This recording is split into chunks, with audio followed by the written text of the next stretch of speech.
Baik, Assalamualaikum warahmatullahi wabarakatuh. Selamat siang, selamat beraktivitas kembali. Bismillah, alhamdulillah, wasyukurillah, wala haula wala quwata illa amma ba'da. Yang saya hormati beliau Beni Kurniawan, dosen pengampu mata kuliah Psikologi Pendidikan, dan juga teman-teman yang saya banggakan. Di sini saya akan melakukan presentasi tugas dari Bapak dosen, yaitu tentang kajian teori belajar behavioristik. Nah, di sini saya akan menjelaskan apa sih itu pengertian teori belajar behavioristik. Nah, terus menurut beberapa tokoh yang sudah ditentukan oleh dosen. Pertama-tama,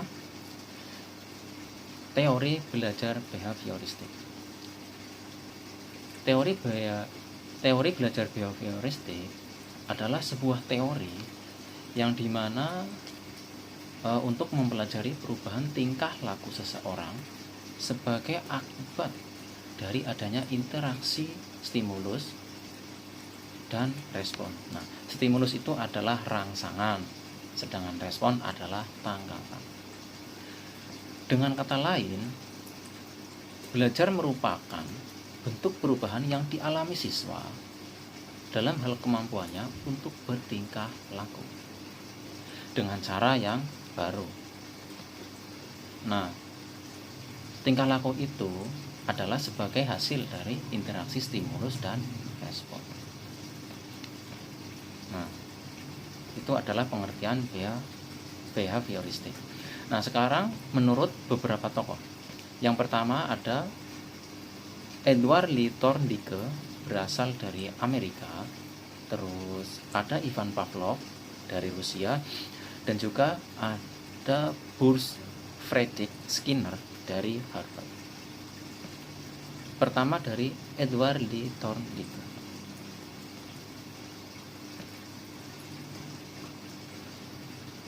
Menurut Edward Lee Thorndike, teori belajar behavioristik adalah sebuah proses interaksi antara stimulus dan respon. Karena setiap manusia atau makhluk hidup itu dalam tingkah lakunya merupakan hubungan antara stimulus dan respon. Teori ini juga bisa disebut dengan teori koneksionisme.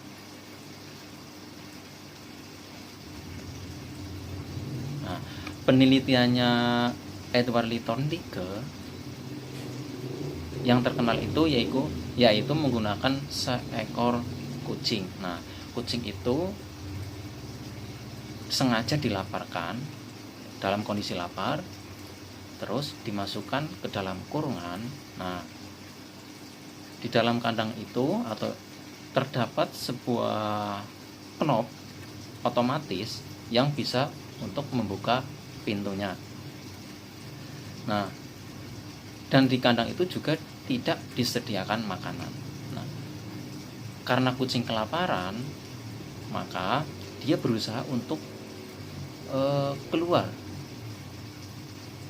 dengan melakukan berbagai tindakan, mencakar atau mengaum, menggigit, jungkir balik juga.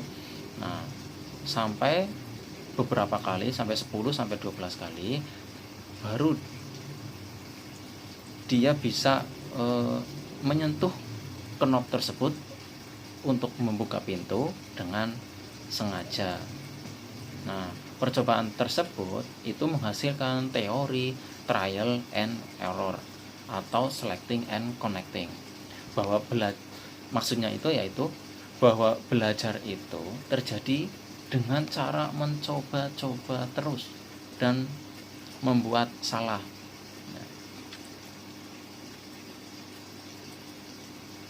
Ketika terjadi kesalahan, maka tidak akan diulangi lagi. Nah, ketika sudah berhasil, maka hal yang berhasil itu yang akan dikerjakan terus-menerus.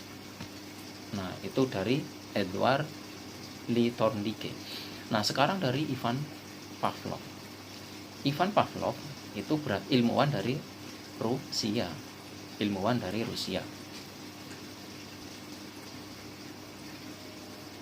Menurutnya, ia mengembangkan teori perilaku melalui percobaan tentang anjing dan air liurnya. Melalui paradigma ini, conditioning klasiknya, Pavlov memperlihatkan anjing dapat dilatih mengeluarkan air liurnya bukan terhadap rangsangan makanan, melainkan terhadap rangsangan bunyi. Jadi anjing tersebut ketika air liurnya keluar itu bukan karena makanan. Nah, kalau orang kan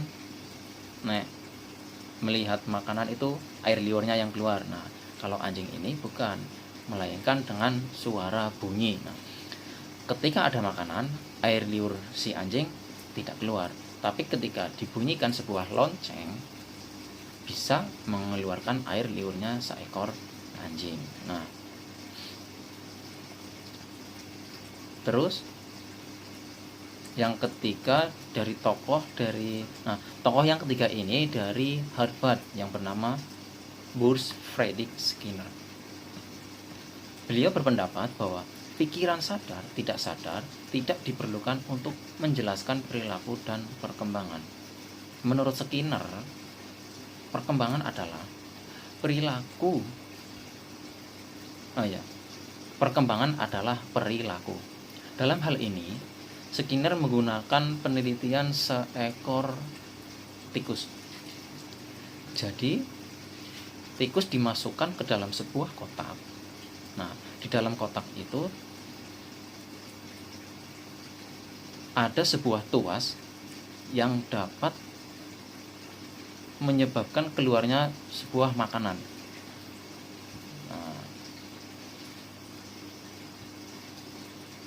Tikus tersebut tanpa sengaja menyentuh tuas tersebut dan keluarlah sebuah makanan.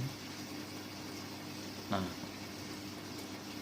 karena keluar makanan, tikus akan melakukan lagi aktivitas tersebut untuk mendapatkan makanan secara terus-menerus.